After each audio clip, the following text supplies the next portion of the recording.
take of it. Go ahead, mate. You ready? Yep. DJ, how did you feel in the game? Honestly, I felt very tired. We played a lot of games in as many weeks, but at the end of the day, we have a job to do, and we took care of home court, and now we're just pushing towards the playoffs. Coach Wells, how confident were you going into the game? Well, I think there's always a little bit of nervousness.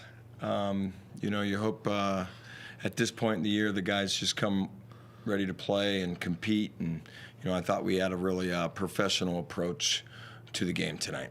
Yep. Thank you. You're welcome.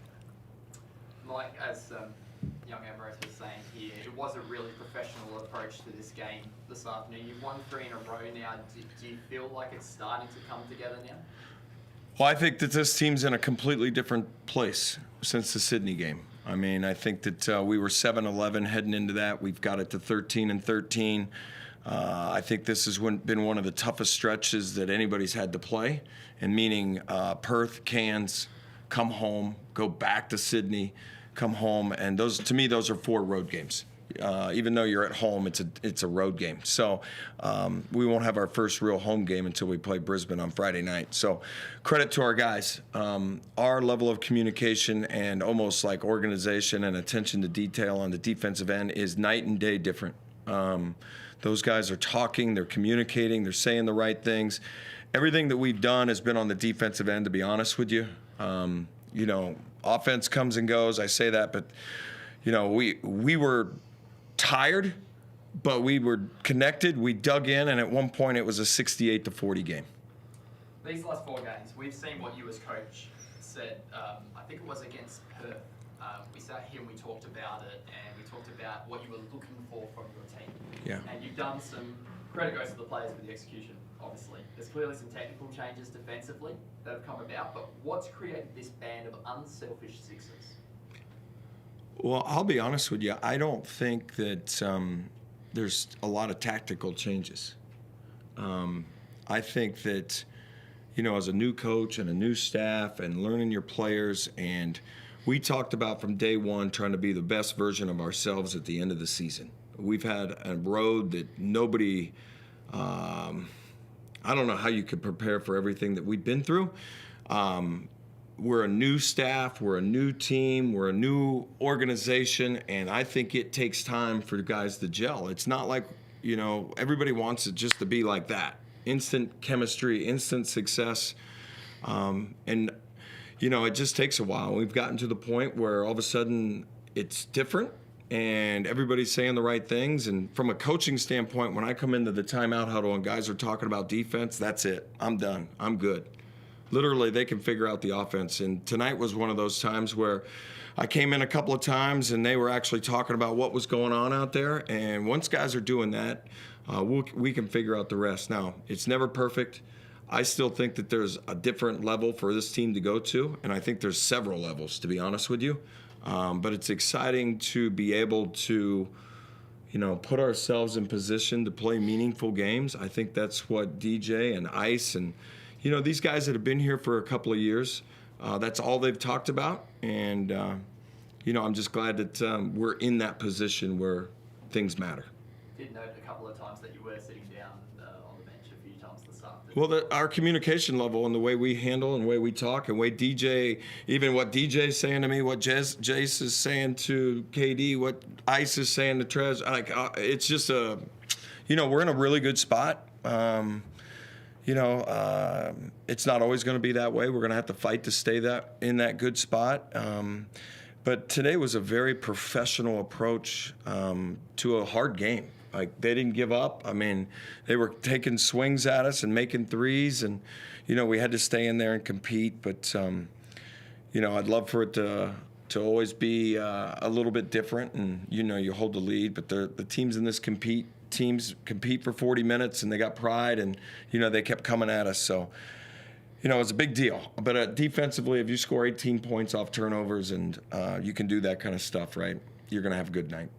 DJ, the last 4 games particularly, I've been watching you play and how you've been carrying yourself, and we can really see your leadership and your captaincy shining through. And particularly in that Cairns game, I know that you said you subbed yourself out after those 6 3-pointers, but even then, realising that a couple of missed shots could potentially get Cairns a little bit closer in that game. There's been moments over the 4 games where you've shown really unselfish nature in the way that you've played. What sort of turned that around for you since, I guess Mike Wells has said, the Sydney game back in December? Obviously, we had that meeting in Sydney before we played them the first time there, and it's all about knowing your role and accountability. And again, when you've got like the guys who's KD, Trez, and Isaac rolling, you just kind of fill in that role and you just let it roll, obviously. And I'm not going to bitch and moan and say I don't get the shots and whatnot. I just go with the flow, and then when they're tired and when people start to press them, that's when I kind of strike and kind of blows the game out, and everyone just does their role, really. So it's all about, obviously Mike can coach from the bench, but it's about the players on the court as well. So in the little huddles, at free throws and all this stuff. So I don't know, I'm just doing my role. I'm trying to perfect it, and just trying to get wins and push this team to the playoffs. And it seems the players now are understanding what their role is. We heard Isaac Humphries talk about his quarterbacking as in the defensive side of things. Lat was the one who got going first out of everyone this afternoon. Is it a case that you guys are connected in the way that you know who's on and who to feed first? No, I think we're all just playing some really good basketball right now. Like, we had 23 assists. Like, we're sharing the ball. We're willing to defend, and we want to win. That's the major thing. I think we got a bit of momentum, and now we've got three more games to push into the play-in. I need to know, how much on repeat does Trez's play from Friday night, where he dived on the ball and created that extra shot for you, amongst all the other players doing a whole heap of unselfish one-percenters, has been played in the locker room, and will it continue to be for the rest of the season? I don't think we've replayed it at all, in my opinion. I think we've had so many games back to back to back that we just move on, and we can't dwell on the previous game. Maybe we fix up a few things, but we're moving forward. Like, everyone hustles, everyone wants to win, and that's the biggest key. Can I add something to that? I want to say, though, that DJ's leadership's been unwavering. I mean, you can make a point that it's been more noticeable here at the end. It has not wavered since August. It might not have stood out because there was more storming and more things going on, and this team's sort of forming our identity and, how we were going to play, what we could do, what we couldn't do, those things. But DJ hasn't wavered, not since day one. So I'll take a little exception to that his leadership is different right now, because I don't think so. But those plays on the floor, those unselfish, those are winning type plays. And we haven't really talked about them, but Trez's, DJ's, and I saw Isaac Humphries run 94 feet with under 2 minutes or a minute to go and tip the ball out of bounds in a game that was still a 16 or 18 point. Those are just unselfish, unwavering, winning type plays. And what you got is a bunch of guys willing to do that right now for the team. So the we's a little bit greater than the me right now.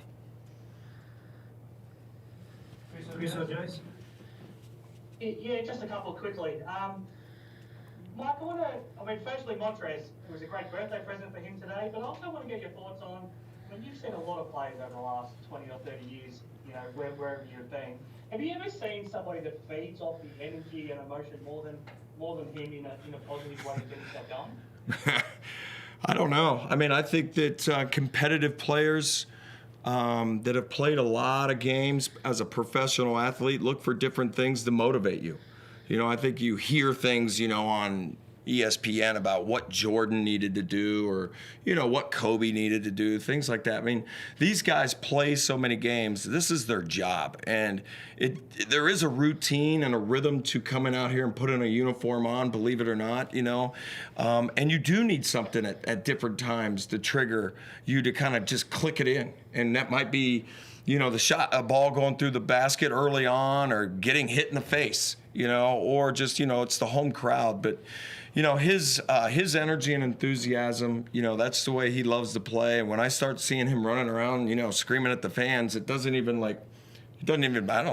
bother me now. I know that he's locked in and ready to go. And you just know that, he's bringing it at that point. So whatever kind of trips the trigger to kind of be, hey, it's game time and we got a game to win. And, that competitive juice just starts flowing, and the emotion, I think that we're all about it, and we're all the beneficiaries of that. DJ, two-part question. Firstly, do you remember having sung happy birthday to many teammates pre-game before? But also, this group just looks like you're having a lot of fun playing together. The chemistry amongst the playing group looks like it's great right now.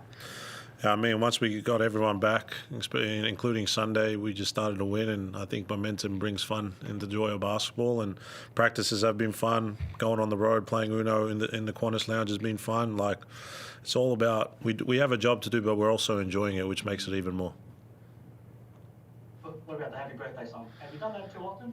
Nah, not before a game. That's the first of many. We actually sung it twice today. He loves it, so no, it's his day. Let him Stress. enjoy it. And yeah, the cake we got him, he didn't want to share, so it's all for him. You've got the last one from me, DJ. You know what championship teams look like. Now that you're 2 weeks out from the playoffs, it looks like you're going to make it now. You're going to go in with some momentum, you would think. Does this team have what it takes from what you can see right now? I believe so. Obviously, what we've endured throughout the season, not many teams have done it in the NBL history, in my opinion. We're finally all healthy together. We're listening to the coaching staff. We're gelling on the court. We're having fun. I think we've got what it takes, but again, we've got 3 games to kind of push ourselves a bit more higher.